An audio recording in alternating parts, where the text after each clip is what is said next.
140 words per minute for 8 minutes. 5 seconds more. Start. My greetings to you as we complete 70 years of our independence. Our country will be celebrating its 71st Independence Day tomorrow. On the eve of this anniversary, I extend my good wishes to all of you. On August 15, 1947, we became a free nation. Sovereignty and the responsibility for our destiny moved from the British Crown to the people of India. It was the culmination of a dream for our country, a dream seen by our forefathers and freedom fighters. It is crucial to understand that this dream for a free India was rooted in our ordinary villages, in the well-being of our poor and underprivileged, and in the all-round development of our country. For this, we owe so much to the countless freedom fighters who made great sacrifices to bring us here. From the earliest days of our freedom struggle, we were blessed with a galaxy of revolutionary leaders who guided our country. They spoke of not just political freedom. Mahatma Gandhi emphasized the moral character of India and of Indian society. The principles that Gandhiji spoke about are relevant even today. Gandhiji was not alone in this nationwide struggle for freedom and reform. Netaji Subhash Chandra Bose exhorted our people, saying, "Give me blood and I will give you freedom." At his word, millions of Indians joined the freedom movement under his leadership and gave their all.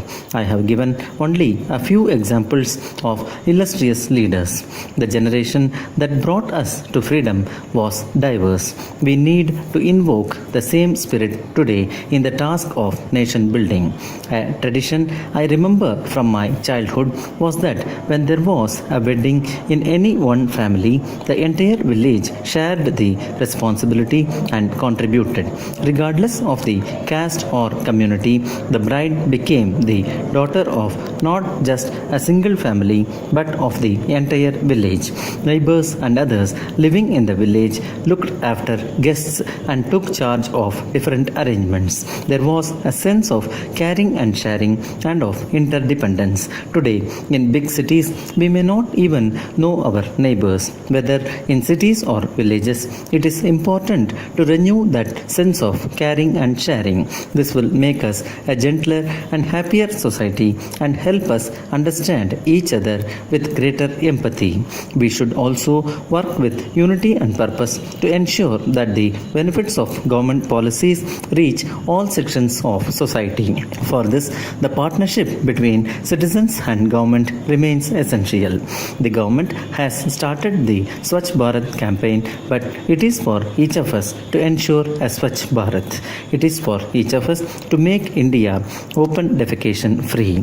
It is for each of us to use the internet for the right purposes, to bridge knowledge gaps, create opportunities, and enhance educational and information access. The government is promoting the idea of Beti Bachao, Beti Padhao, but it is for each of us to ensure that our daughters are not discriminated against and get the best education. The government can frame laws and strengthen law enforcement, but it is for each of us to be a law-abiding citizen and to build a law-abiding society. The government is pushing transparency and eliminating corruption in public recruitment and procurement, but it is for each of us to answer to our inner conscience in everyday life. I am happy that the transition to the GST system has been smooth. It should be a matter of pride for all of us that the taxes we pay are used for nation building, to help the poor and the marginalized, to build rural and urban infrastructure, and to strengthen our border defenses. In the year 2022, our country will complete 75 years of independence. It is our national resolve to attain certain desired milestones for a new India, like a house for every family, power on demand, better roads and telecom, a modern railway network, rapid and sustained growth, and yet there is more.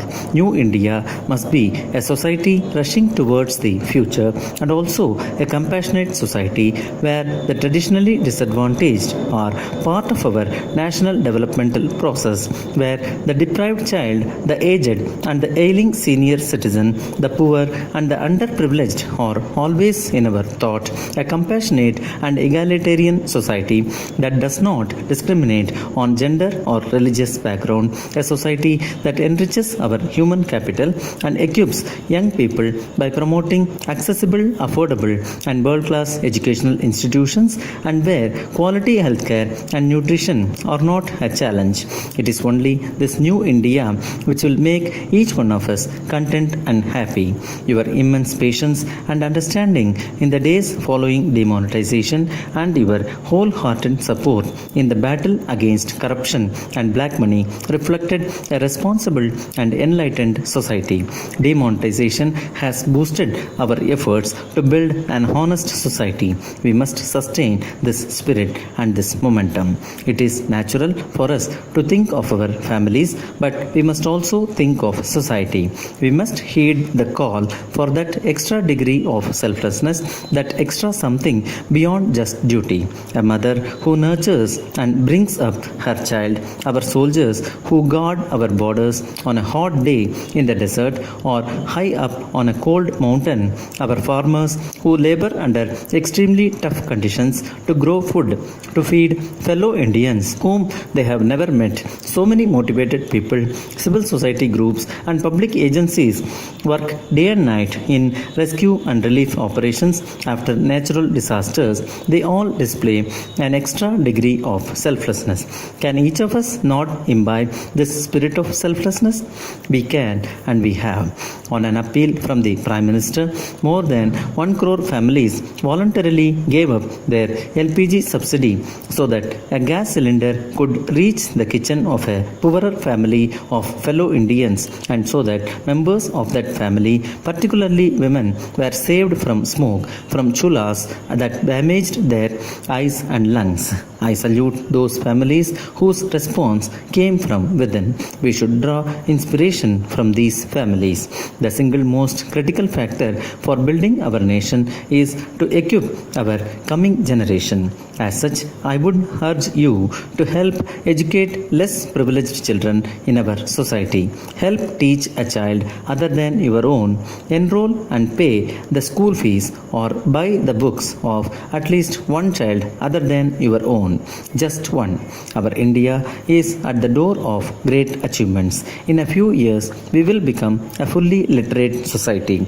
We must set the bar higher and aim to become a fully educated society.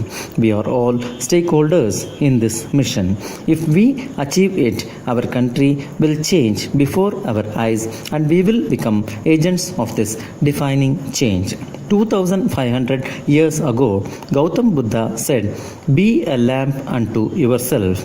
If we follow his teachings, acting together with the passion of our freedom movement, we can collectively be the 125 crore lamps that light up the path to a new India.